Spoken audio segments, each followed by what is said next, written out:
Olá pessoal, aqui é a Diana e sejam bem-vindos a mais um episódio do podcast Chá de Dezembro. Hoje é dia 28 de junho, um dia importante para a comunidade LGBT. Hoje é o Dia Internacional do Orgulho LGBT. Por esse motivo, hoje deixo-vos um tema dedicado à data: preconceito na literatura. O preconceito é algo que existe na nossa humanidade, das mais variadas formas. Sempre julgamos o outro e tendemos a não entender certas coisas quando não está de acordo com os nossos padrões e valores. Pensamos sempre que o outro é que está errado, porque os nossos valores é que estão corretos. É essa a nossa referência. Há vários tipos de preconceito e na literatura não é exceção. Por exemplo, pessoal que escreve e não lê. Bem, aqui se calhar não é preconceito, foi um mau exemplo, ai Jesus. Mas há sempre aquele, meu Deus, eu não tenho roteiro, eu não faço roteiro. Eu só meto alguns tópicos num papel e é basicamente isto que eu ando a seguir num papel que eu tenho aqui. Portanto, eu acho que já comecei mal. Pessoal que escreve e não lê, enfim. Bem, mas há sempre aquele pensamento de mesmo que se defenda a importância da literatura para o crescimento mental, espiritual e para que as pessoas se tornem menos ignorantes, não devemos impor essa verdade para todos os seres humanos. Mas, claro, incentivar a leitura é um ato louvável e incrível, no entanto, impô-la é feio.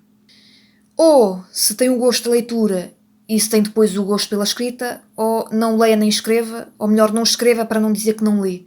Isto é contraditório tendo em conta o tema, mas enfim, já comecei mal. Queria começar pelos livros que a maioria das pessoas lê logo no começo, ou que é o género favorito do livro. Falo dos livros de autoajuda. Há sempre aquelas pessoas que olham de lado para este tipo de livros ou que falam mal de pessoas que dizem gostar deste tipo de livros. Falam que isto não é literatura. Dizem que não é ficção também. Bem, que não é ficção, não é. Isto é verdade. Mas que não é literatura já é questionável. E quem fala de livros de autoajuda fala também do preconceito a livros com personagens LGBT. Mas aqui não há muito o que justificar. No fim de contas, não é? É preconceito puro e não há o que defender, entre aspas. E quanto aos livros de romance erótico, é quase a mesma coisa que os livros de autoajuda. As pessoas que não gostam falam da personagem feminina subjugada aos prazeres do personagem masculino, e é uma opinião válida. Quanto aos livros clássicos, isto aqui tem mais preconceito envolvido. Por exemplo, leituras clássicas são mais importantes que as leituras atuais.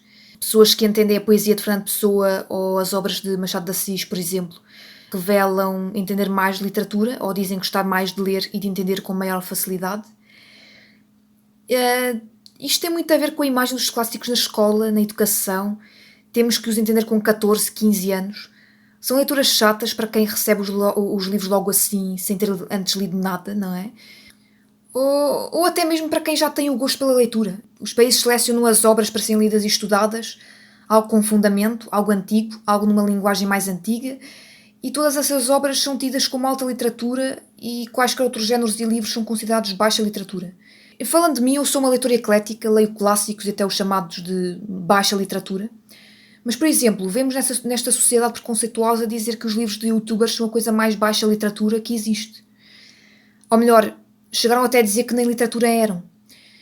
Na verdade, existem vários géneros e tipos de livros e todos eles interessam ao seu público-alvo. Neste caso, em concreto, os livros de youtubers são a literatura youtuber. Foi o nome que deram. E as editoras têm apostado nos criadores de vídeos e áudios e a incentivarem eles a escreverem e a publicarem livros. Isso dá dinheiro a eles, a todos, na verdade. Mas o pior nem é as editoras incentivarem os criadores a escreverem livros. É o preconceito com os clássicos. Eu acho este tipo de preconceito ainda pior. E eu vou voltar a ele. Nas minhas pesquisas, o que eu tive a pesquisar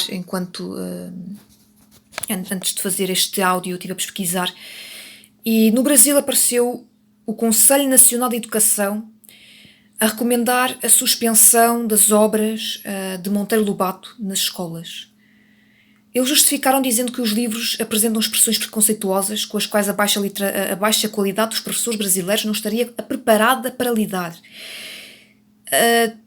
Ou seja, se é que eu entendi alguma coisa do que li, basicamente disseram que os professores eram de baixa qualidade, não tinham bases ou estudos e que isso justificava o afastamento das obras de Monteiro Lobato.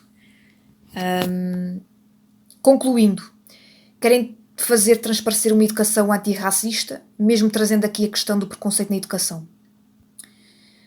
Ah, se eu percebi bem, e na verdade foi o que eu mais percebi de tudo isto, foi que quiseram atacar um clássico apenas porque representava a sociedade na época.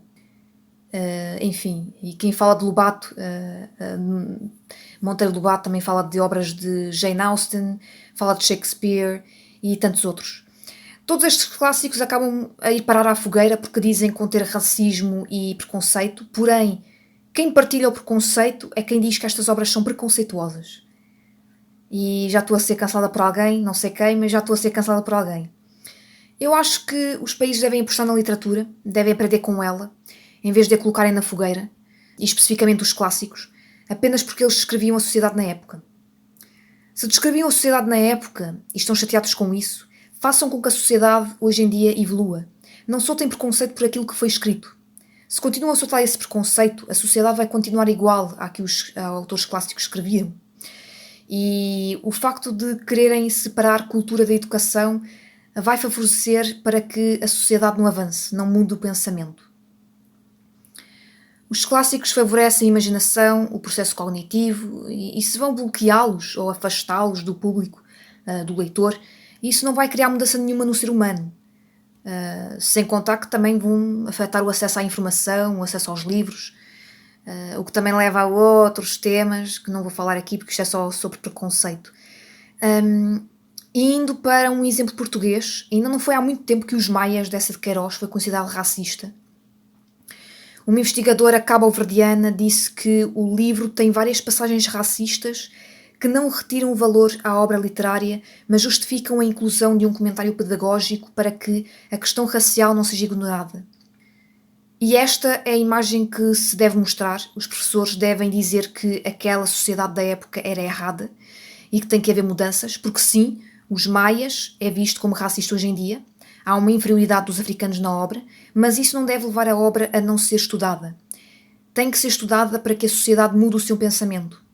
E o valor dessa obra não deve ser posto em causa. O que deve acontecer são oportunidades de ensino responsáveis a nível cultural, que é uma coisa que não existe. E indo para outro assunto dentro deste tema, já vi pessoas menosprezarem obras consideradas baixa literatura, mas não deixa de ser literatura. E é isto que as pessoas esquecem-se. Sentem-se superiores por entenderem os clássicos. É o 8 e o 80. Ou querem queimar clássicos ou gabam-se de que os entendem bem.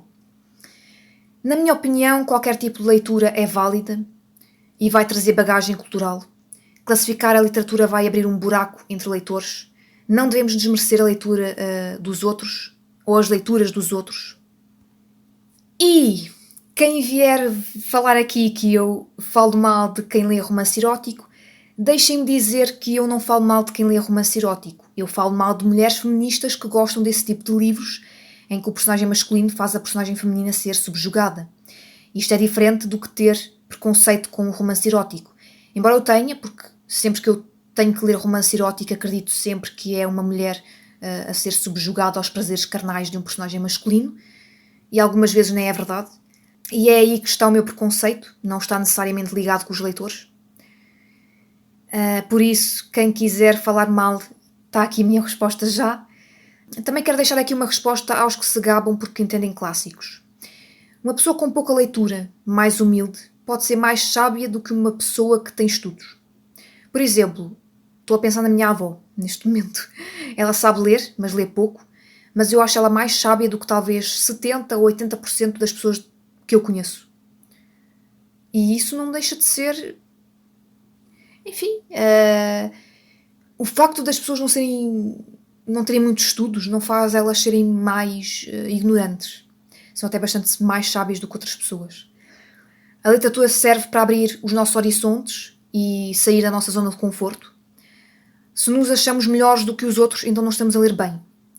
Ninguém deve ter e ser tido como mau leitor ou excelente leitor apenas porque lê clássicos ou só lê baixa literatura. Cada um tem o seu caminho e cada um lê ao seu ritmo. Pessoas que também leem rápido e falam mal das pessoas que demoram séculos para ler um livro, também é outra coisa. Essa também é outra questão. Preconceito. Preconceito e preconceito e preconceito na literatura. É só preconceito na literatura.